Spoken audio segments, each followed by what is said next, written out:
Rodrigo Duterte is now with the ICC to answer for crimes against humanity, but Filipinos continue to be divided over whether or not he should be held accountable.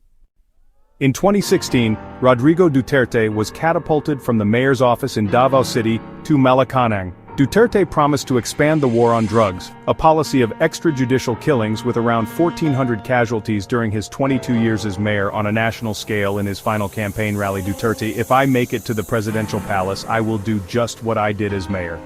You drug pushers, hold-up men and do-nothings, you better go out, because I'd kill you. I'll dump all of you into Manila Bay and fatten all the fish there." Data on the first 16 months of the Duterte administration shows just how the former president made good on his promise. The Ateneo Policy Center, APC, was one of the first to track publicly available information on the casualties of the anti-drug campaign. The victim-level dataset spans recorded killings from May 10, 2016, after Duterte's electoral victory, to September 29, 2017. It is not an exhaustive list but presents only the barest minimum estimate, since deaths are only documented if they are reported by verified media, due to violent means, and an explicit link to drugs is mentioned. A total of 5,021 deaths were recorded. Duterte's war on drugs or a war against the poor? The deadliest months recorded were the first three after Duterte was sworn into the presidency, July to September 2016. From June to August 2016, there was also a rise in body dump cases. Bodies were found in various parts of the country, mostly unidentified or not residents of these communities. These were bound, gagged, or wrapped in packaging tape and had signboards claiming that they were drug dealers. Of the 355 cases of body dumps, news reports stated that 45% had gunshot wounds, 37% were gagged, 35% were bound, 12% exhibited stab wounds, and 11% were stuffed in a sack or wrapped in cloth.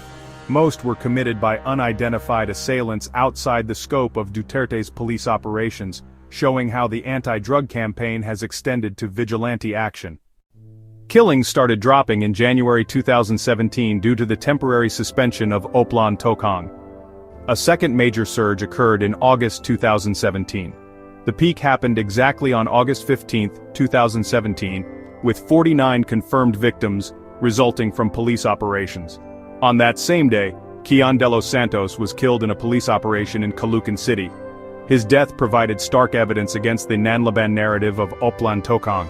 CCTV footage in the area showed how his 17-year-old body was dragged away from his home despite his pleas. A quick profile of the victims would show that the targets of the war on drugs are the poor, with most being males, residing in urban poor locations, unemployed, or in low-paying and low-skilled occupations. 55% of the killings, or 2,753 deaths, were attributed to police operations. Police officials interviewed by the media echo the same nanlaban narrative promoted by Duterte during his term as mayor. 7 out of 10 times, they claimed that they acted in self-defense because the suspect resisted arrest. 76% of the reports also claimed the presence of guns during the confrontation. Human rights groups strongly dispute this narrative.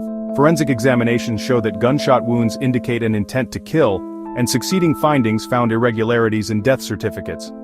In the 2024 Senate probe, Duterte himself admitted to promoting the nanlaban narrative as justification for the killings of suspects. This admission, done under oath, could have possibly expedited the investigation of the International Criminal Court. Many Filipinos did not find anything wrong with the war on drugs. For the Duterte Dihard supporters, the killings were necessary to save the country from drugs and criminality. To them, drug addicts were beyond redemption. Further, a systematic troll army amplified support for Oplan Tokhang and harassed those who dared criticize the policy. Photos of the body dump victims went viral as a spectacle of public humiliation and violence, demonstrating the appeal of Duterte's populist rhetoric. Images of slaughtered bodies served to warn a population in fear, but they also offered a sense of security for those who believed in the necessity for violence to eradicate threats to society. A 2024 research shows an underlying attitude of punitiveness among Filipinos that motivates support for the drug war and renders them vulnerable to populist rhetoric. The study, based on a survey by the Ateneo Policy Center in 2022, shows that those who have high levels of punitive attitudes and strong support for Duterte tend to support the war on drugs. They also favor other severe punishments, such as the death penalty, and lowering of the minimum age for criminal responsibility, which were proposed for legislation during Duterte's term. Although Filipinos are generally punitive, our research points to a small segment of the population that extremely supports violence for progress.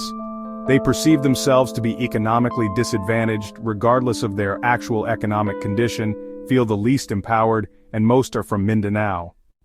Across all respondents, there is high trust in both formal courts, 77%, and Tulfo justice, 72%, a form of popular justice that adjudicates disputes in public. Although only 17% experienced victimization to crime in the past year, 73% still feel fear of becoming a victim of crimes. It is possible that this pathological sense of insecurity has made Filipinos lay their hopes on a populist leader like Duterte, promising swift and decisive justice.